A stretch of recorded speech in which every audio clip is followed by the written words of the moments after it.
দর্শক, রাজধানী কৃষিবিদ ইনস্টিটিউটে বিদ্যুতের দাম বাড়ানো নিয়ে গণশুনানি শেষ হয়েছে। এ বিষয়ে বিস্তারিত জানাতে যুক্ত হচ্ছেন সহকর্মী মাঝহার মাহবুব। মাহবুব, গণশুনানি তো শেষ হয়েছে, সেখানে বিভিন্ন পক্ষ থেকে কিন্তু কথা বলা হয়েছে। সর্বশেষ তো সিদ্ধান্ত কি আজকের জানানো হবে, কবে জানানো হতে পারে? ইমতিয়াজ, গণশুনানি হয়েছে ঠিকই, কিন্তু এই গণশুনানি নিয়ে যারা ভোক্তা প্রতিনিধি বা রাজনৈতিক দলের বা সামাজিক সংগঠনগুলোর প্রতিনিধি যারা আসেন, তাদের বরাবরের মতো অভিযোগ আছে যে এই শুনানি আসলে কোনো কাজেরই না। কারণ বিদ্যুতের দাম সেই বাড়ানোই হবে, শুধুমাত্র তারা জনগণের সঙ্গে তামাশা করেন, এমনটাই কিন্তু তারা আজকে ক্ষোভ জানিয়েছেন। আর বিদ্যুৎ বিতরণ সংস্থাগুলো বা কোম্পানিগুলো দাবি জানিয়েছে যে বাজেটের মধ্যেই, এই জুনের মধ্যেই আসলে তারা এই নতুন দাম কার্যকর চান। অপরদিকে বলতে হয় যে পিডিবি, অর্থাৎ যারা বিদ্যুতের সবচেয়ে বড় সংস্থা, যারা ক্রয় বিক্রয়, তাদের আসলে যেই স্ল্যাব তৈরি করা হয়েছে, এর মধ্যে আমাদের মতো যারা স্বল্প আয়ের মানুষ বা মধ্যবিত্ত, নিম্ন মধ্যবিত্ত যারা আছে, আমাদেরকে বিপদে ফেলানো হয়েছে, এমনটাই কিন্তু তুলে ধরে ক্ষোভ জানানো হয়েছে আজকের শুনানিতে।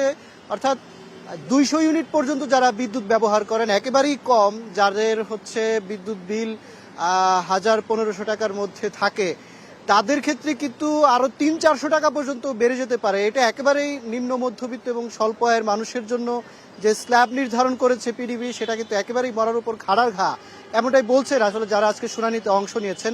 এবং তারা বলছেন যে মূলত এই শুনানির আসলে সবচেয়ে চুম্বক বা আকর্ষণীয় বিষয় থাকে হচ্ছে যারা জেরা করেন ভোক্তার পক্ষ থেকে। তারা বলছেন যে কর্মকর্তারা নানান ধরনের লস দেখিয়ে তারা বলছেন যে বিদ্যুতের দাম বাড়াতে হবে, কিন্তু বিদ্যুতের যারা বিভিন্ন সংস্থাতে কর্মকর্তারা চাকরি বাকরি করছেন, তাদের সন্তানেরা বিদেশে লেখাপড়া করছে, এই অর্থ আসলে কোথা থেকে আসছে, এমনটাই প্রশ্নও তোলা হয়েছে।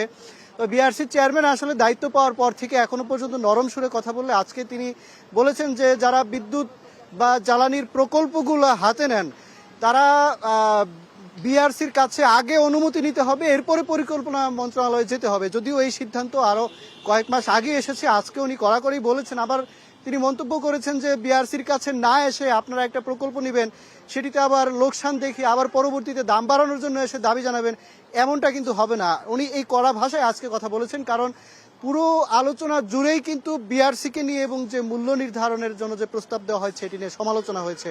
সেই জায়গা থেকে তারাও একেবারে বিরক্ত এই সমালোচনা শুনতে শুনতে। সেই জায়গায় বিআরসির চেয়ারম্যান আজকে শেষ পর্যায়ে এতটুকু কড়া ভাষায় তিনি কথা বলেছেন।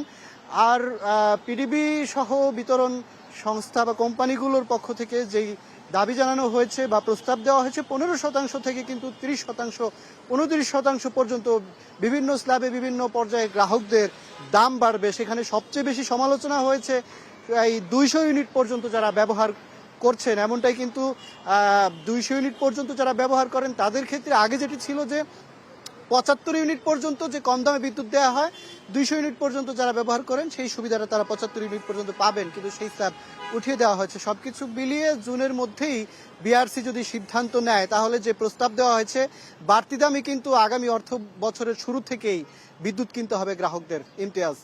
মাঝহার, আপনাকে ধন্যবাদ। দর্শক, বিদ্যুৎ নিয়ে গণশুনানি খবরাখবর জানাচ্ছিলেন সহকর্মী মাঝহার মাহবুব।